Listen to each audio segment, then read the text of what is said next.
Halo semuanya, Marketing 24 akan mempresentasikan hasil proyek awal untuk tingkat kami masing. Nama saya Fredela Ardira. Nama saya Priscilla Tamariska. Nama saya Leonel Fabricioli. Nama saya Ramdina Zakaria. Saya Stephanie Angel. Nama saya Yung Dicey. Nama saya Malvin. Latar belakang strategi Fushibar ini lebih strategi pemasaran yang terstrategi dapat mempengaruhi kesuksesan. Alasan inovasi produk, komitmen pada kualitas tinggi. Lalu yang kedua, harga ditetapkan mencerminkan nilai yang sesuai dengan kualitas. Yang ketiga, tempat strategis ada di Alam Sutera, Tangerang. Nama Fuku ini mencerminkan suasana hangat dan mengundang. Dan yang terakhir, strategi promosi, dia menggunakan e-seragam. Untuk jam operasional luasnya jam 10 pagi WIB hingga 10 malam WIB. Tujuan ini untuk memperkuat posisi pasar dan membangun hubungan pelanggan. Dan di sini bisa dilihat konsep Fuku Sushi Bar-nya. Selanjutnya saya akan membahas strategi SPD yang digunakan oleh Fuku Sushi. Untuk segmenting, Fuku Sushi Bar secara cermat mengidentifikasi segmen pelanggan potensial mereka, termasuk kalangan menengah ke atas, profesional muda, mahasiswa, dan lain-lain. Mereka melakukan ini berdasarkan demografi, geografi, psikografi, dan perilaku pelanggan. Berikutnya yaitu targeting.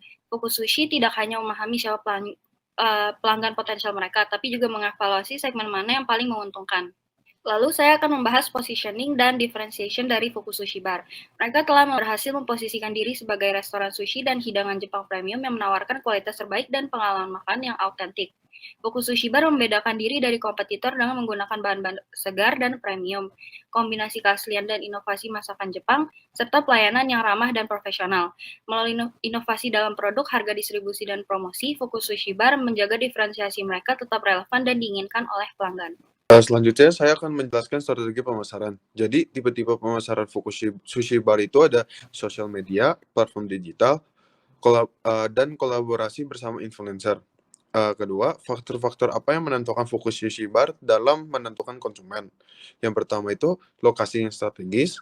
Kedua, tren yang tinggi terhadap makanan Jepang. Ketiga itu ada kualitas dan inovasi produk yang sangat menarik.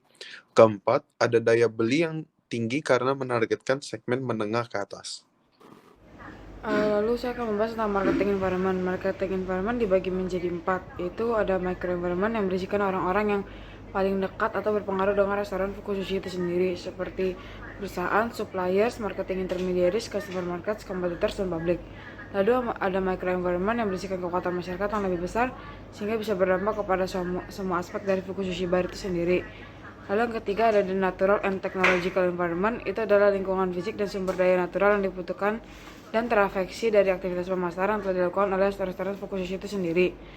Lalu yang terakhir ada the demographic environment. Itu adalah terdiri dari 4 tipe, yaitu demografi yang merupakan studi yang harus dipahami oleh Fuku Sushi itu sendiri, karena Fuku Sushi harus memahami lokasi, lingkungan demografi yang membedakan antara generasi, tren demografi yang meliputi perubahan struktur usaha dan keluarga, dan generational marketing yang mengacu kepada tren hidup anak muda. Oke, kemudian kita masuk di bagian interview dari pernyataan-pernyataan yang tadi udah disampaikan oleh teman-teman saya. Kelompok kami juga udah menyusun dan membuat beberapa pertanyaan interview. Dimulai dari pertanyaan yang internal.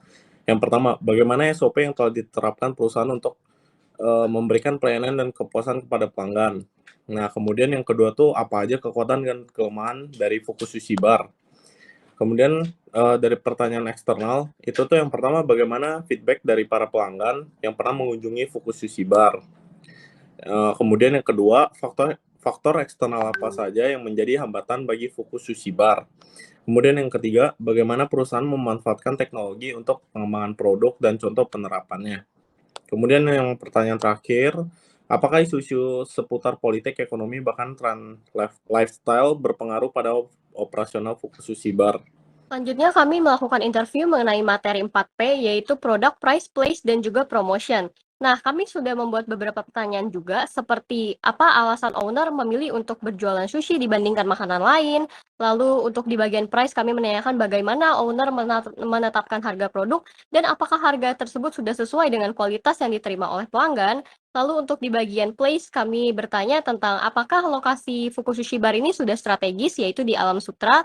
Dan yang terakhir, promotion apa yang dilakukan untuk menarik lebih banyak pelanggan dan juga meningkatkan profit. Oke, mengenai saran yang telah kami simpulkan, yaitu yang pertama disertifikasi lokasi, kedua pengembangan produk, yang ketiga peningkatan layanan digital, yang keempat pengelolaan feedback, dan yang terakhir peningkatan promosi. Berikut kesimpulan yang telah kami simpulkan mengenai Fuku Sushi Bar. Yang pertama, destinasi yang terletak di Tangerang, Indonesia dengan terfokus pada kualitas, inovasi, dan layanan pelanggan. Yang kedua, menarik segmentasi pasar yang menengah ke atas, terutama pada keluarga muda. Yang ketiga, menu inovatif seperti sushi taco dan sushi noodle yang menciptakan diferensiasi terhadap kompetitor lainnya. Yang keempat, atau yang terakhir, penggunaan bahan eco yang berkualitas tinggi dan pelayanan yang ramah meningkatkan kepuasan pelanggan. Dilihat dari presentasi pelanggan yang setia, dokumentasi yang telah kami siapkan.